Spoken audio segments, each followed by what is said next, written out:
College के उस अंधेरे कॉरिडोर में अनन्या की सांसें अभी भी तेज थी, लेकिन इस बार डर पहले जैसा नहीं था।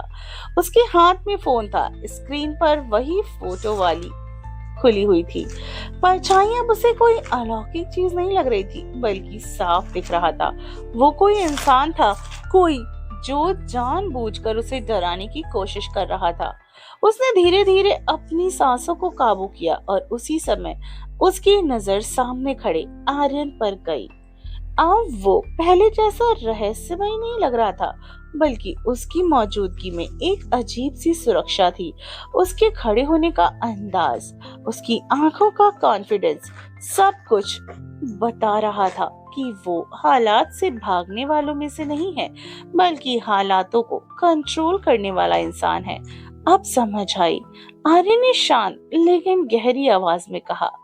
अनन्या ने कुछ सेकंड तक उसे देखा, फिर धीरे से बोली, ये सब कोई हमें डराने की कोशिश कर रहा है, लेकिन क्यों? आर्यन उसके करीब आया, लेकिन इस बार उसकी चाल में वो ठंडापन नहीं था, बल्कि एक कंट्रोल्ड सॉफ्टनेस थी। क्योंकि उन्हें पता है कि मैं यहाँ हूँ। आप आखिर हैं कौन? ये सवाल अब डर से नहीं, बल्कि सच्चाई जानने की जिद से निकला था। आर्यन कुछ पल चुप रहा, जैसे वो तय कर रहा हो कितना सच सामने लाना है।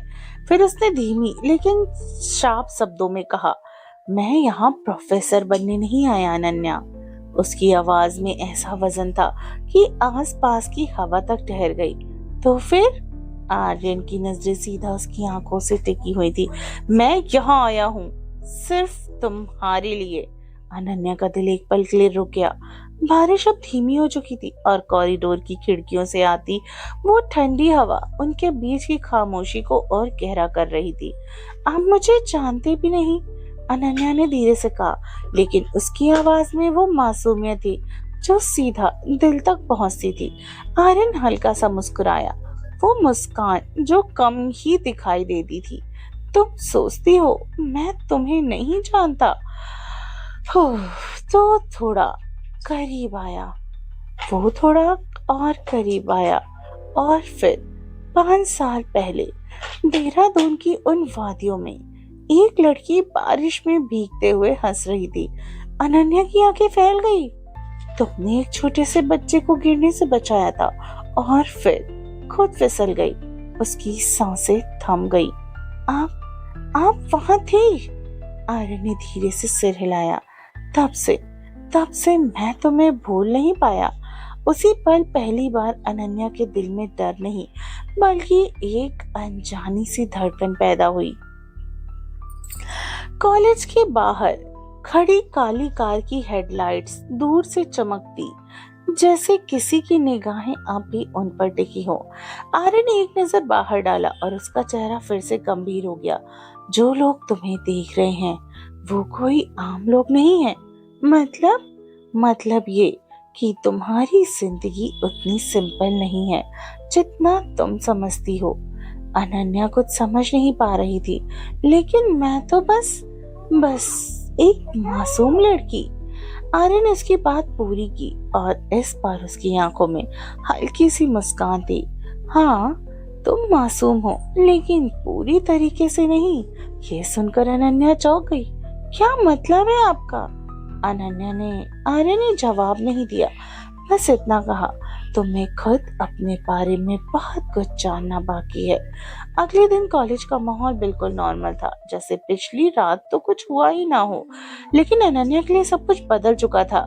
क्लास में बैठी वो बार बार आर्यन की तरफ देख रही थी और हर बार उसे महसूस हो रहा था कि सिर्फ एक प्रोफेसर नहीं है वो। आर्यन पढ़ा रहा था, लेकिन उसकी हर बात में एक अजीब सी डेप्थ थी। नॉलेज सिर्फ किताबों से नहीं मिलती, कभी कभी जिंदगी खुद आपको सिखाती है। पूरी क्लास सुन रही थी, लेकिन ये लाइन जैसे सीधे अनन्या के लिए ही थी। और कुछ सच सही समय आने पर ही सामने आते हैं। उनकी नजरें मिली और इस बार दोनों ने नजरें नहीं हटाई। क्लास खत्म होने के बाद अनन्या बाहर निकली थी कि पीछे से आवाज आई, मिस अनन्या। वो मुड़ी। आर्यन उसके पीछे खड़ा था। आज शाम फ्री हो? उसका दिल फिर तेज धड़कने लगा। क्यों? आर्यन ने हल्का मुस्कुराते हुए कहा, क्योंकि कुछ जवाब कॉलेज में नहीं मिलेंगे। तो कहाँ? आर्यन ने उसकी आंखों में देखते हुए, देहरादून, ओल्ड पैलेस। अनन्या का दिल जोर से धड़कने लगा, क्योंकि ये वही जगह थी, वही लोकेशन जो उसे उस अननोन मैसेज में मिली थी। और अब उसे समझ में आ गया। आखिर क्या समझ में आया है अनन्या को? अगर जानना चाहते हैं कि ओल्ड पैलेस में क्या होगा तो कमेंट में लिखें।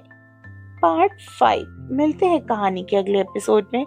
स्टोरी पसंद आए तो लाइक, सब्सक्राइब और शेयर कीजिए और कमेंट जरूर करके बताइए कि आपको हमारी कहानी कैसी लगती है। मिलते हैं कहानी के अगले एपिसोड में, तब तक के लिए अलविदा, बाय।